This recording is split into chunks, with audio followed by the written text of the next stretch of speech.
នៅល្ងាចមួយនៅក្នុងភូមិតូចមួយដែលមានសភាពស្ងប់ស្ងាត់មានក្មេងប្រុសម្នាក់ឈ្មោះឆាគ្រីដែលចូលចិត្តស្ដាប់រឿងព្រេងបុរាណពីតាចាស់ៗ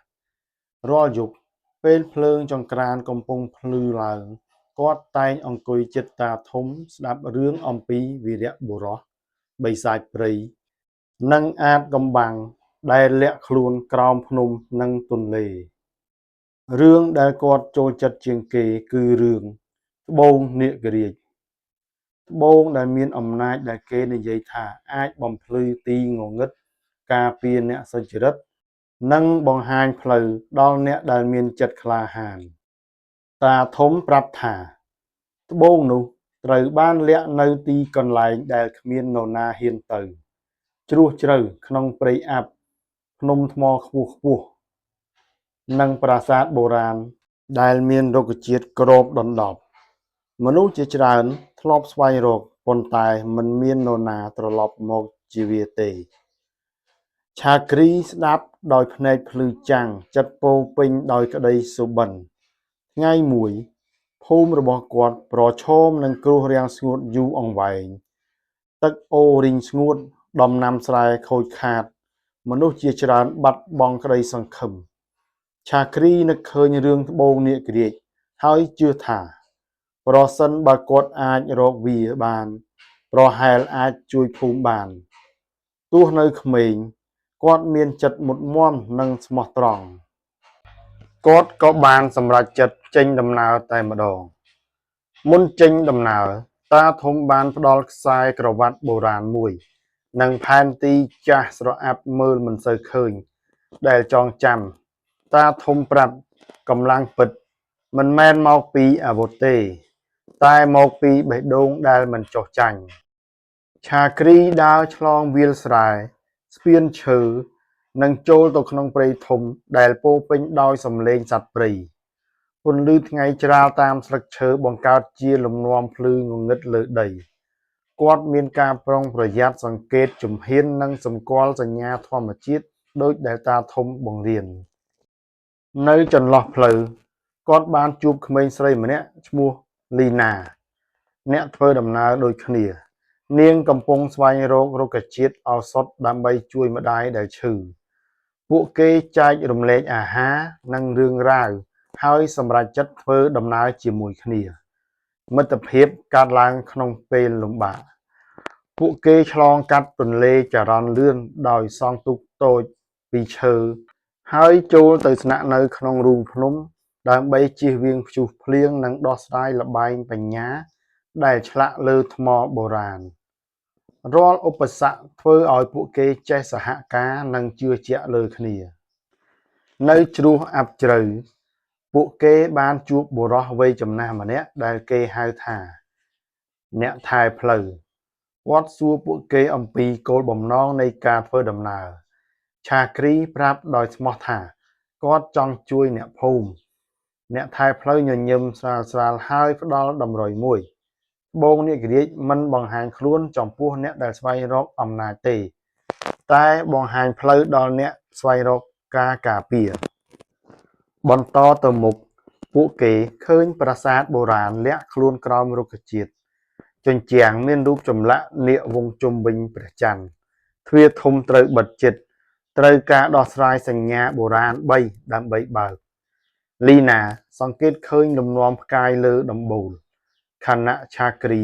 ប្រៀបធៀបជាមួយផែនទីចាស់ពួកគេសហការដាក់សញ្ញាត្រឹមត្រូវទ្វារបើកយឺតដោយសំឡេងធ្ងន់ខាងក្នុងមានផ្លូវវង្វល់និងបន្ទប់សាកល្បងជាច្រើន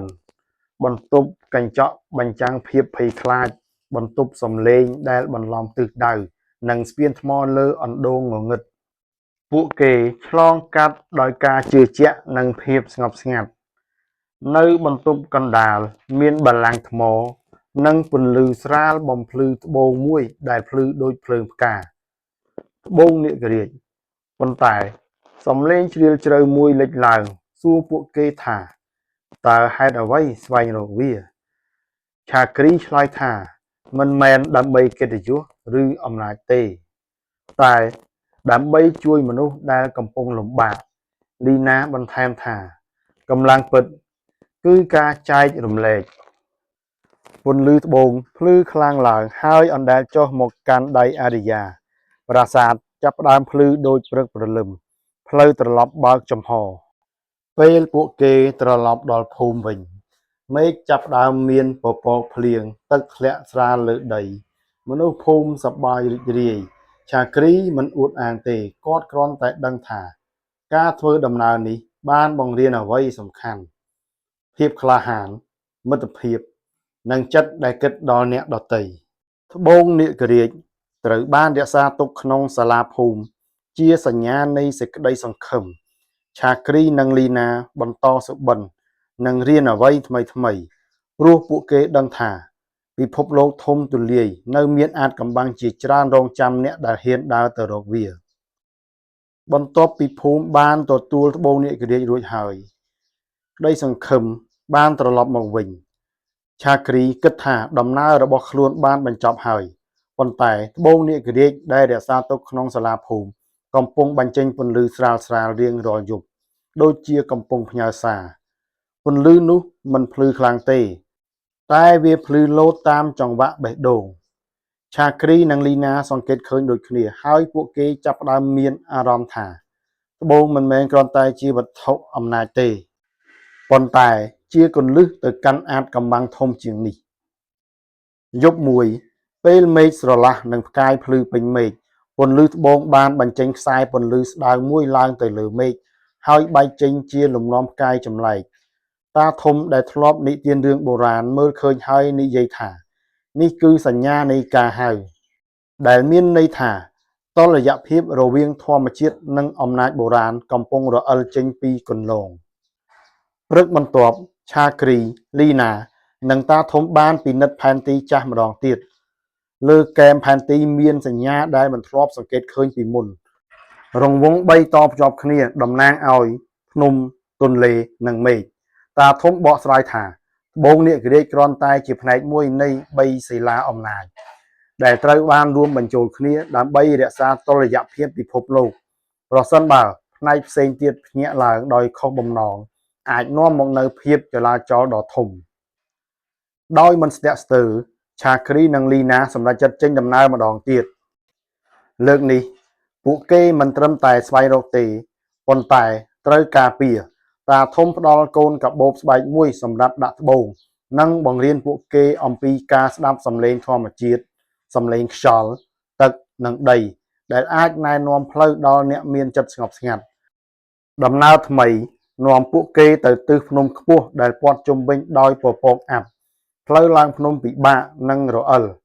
ប៉ុន្តែពន្លឺត្បូងបំភ្លឺជំហាននៅលើកំពូលភ្នំពួកគេបានឃើញស្រះទឹកមូលមួយដែលផ្ទៃទឹកស្ងប់ស្ងាត់ដូចកញ្ចក់នៅកណ្ដាលស្រះមានថ្មខៀវភ្លឺស្រាលដូចជាកំពុងដកដង្ហើមជាមួយផែនដីពេលឆាគ្រីចូលទៅជិតទឹកលើស្រះបានបង្កើតរលកជារង្វង់ហើយរូបភាពពីអតីតកាលលេចឡើងនាគធំមួយហោះកាត់មេឃបញ្ចេញពន្លឺការពារមនុស្សនិងព្រៃភ្នំលីណាយល់ថាថ្មខៀវនេះជាសិលាផ្នែកទី2សិលាដីដែលភ្ជាប់អំណាចនិងធម្មជាតិប៉ុន្តែមុនពួកគេប៉ះវាដីចាប់ផ្ដើមរញ្ជួយស្រាលៗពីចំហៀងភ្នំមានមនុស្សមួយក្រុមលេចមកពាក់អាវធំពណ៌ងងឹតនិងពាក់របាំងមុខមេក្រុមនិយាយថាអំណាចបុរាណគួរត្រូវប្រើដើម្បីគ្រប់គ្រងមិនមែនការពារពួកគេចង់យកសិលាទាំងអស់ឆាគ្រីរក្សាភាពស្ងប់ស្ងាត់ហើយនិយាយថាអំណាចដែលគ្មានចិត្តសុចរិតនឹងបំផ្លាញអ្នកកាន់វាជាមុនលីណាចាប់ដៃឆាគ្រីហើយត្បូងនាគរាជបញ្ចេញពន្លឺកក់ក្ដៅបង្កើតជារង្វង់ពន្លឺការពារពន្លឺនោះមិនធ្វើឲ្យនរណារងរបួសទេប៉ុន្តែធ្វើឲ្យមនុស្សក្រុមនោះមិនអាចចូលចិត្តបាននៅពេលភាពតានតឹងកំពុងឡើងកម្ដៅសំឡេងខ្យល់លាន់ឮតាមជ្រោះភ្នំហើយអាប់បានបែកចេញអ្នកថែផ្លូវដែលពួកគេធ្លាប់ជួបបានលេចមកហើយនិយាយថាការប្រយុទ្ធពិតមិនមែនជាកម្លាំងទេប៉ុន្តែជាជំរើសគាត់ណែនាំឲ្យគ្រប់គ្នាឃើញរូបភាពនៃអនាគតពីផ្ទៃស្រះអនាគតដែលពិភពលោកស្ងប់ស្ងាត់ពេលអំណាចត្រូវបានការពារ និងអនាគតដែលពោរពេញដោយភាពងងឹតពេលអំណាចត្រូវបានប្រើខុសមនុស្សមួយចំនួនក្នុងក្រុមពាក់របាំងមុខចាប់ផ្ដើមស្ទាក់ស្ទើរមេក្រុមនៅតែរឹងមាំប៉ុន្តែពេលគាត់ឃើញថាពន្លឺត្បូងមិនអាចគ្រប់គ្រងបានដោយចិត្តលោភលន់គាត់បានថយក្រោយក្រុមនោះបែកចេញដោយគ្មានការប៉ះទង្គិចឆាគ្រីនិងលីណាបានយកសិលាដីឡើងពេលត្បូងនាគរាជនិងសិលាដីនៅជិតគ្នាពន្លឺទាំងពីរភ្ជាប់ជាខ្សែពន្លឺមួយនាំផ្លូវទៅទិសមេឃាខាងកើតអ្នកថែផ្លូវញញឹមហើយប្រាប់ថាផ្នែកចុងក្រោយកំពុងរងចាំនៅទីដែលមេឃប៉ះទឹកពួកគេចុះពីភ្នំបន្តដំណើរឆ្លងកាត់ព្រៃទឹកសើមនិងវាលផ្កាពណ៌ស្វាយរលោងដំណើរលំបាកប៉ុន្តែបេះដូងពួកគេស្រាលព្រោះដឹងថាពួកគេមិនដើរតែម្នាក់ឯងទេនៅច្រាំងសមុទ្រដ៏ធំពេលថ្ងៃលិចពន្លឺមាសឆ្លុះលើរលកទឹកនៅចុងជ្រោយថ្មមានប៉មបុរាណមួយឈរមើលមហាសមុទ្រនៅកំពូលប៉មមានគ្រីស្តាល់ថ្លាមួយបញ្ចេញពន្លឺដូចផ្កាយធ្លាក់សិលាមេឃផ្នែកចុងក្រោយនៃអំណាច3ពេលសិលាទាំង3ជួបគ្នាពន្លឺធំមួយបានភ្លឺឡើងប៉ុន្តែមិនធ្វើឲ្យភ្នែកឈឺទេវាជាពន្លឺនៃតុល្យភាពខ្យល់ទឹកនិងដីស្ងប់ស្ងាត់ដូចបានស្ដារឡើងវិញសំឡេងជ្រាលជ្រៅមួយលាន់ឮថាអ្នកដែលជ្រើសរើសការពារជាអ្នកសមនឹងអំណាច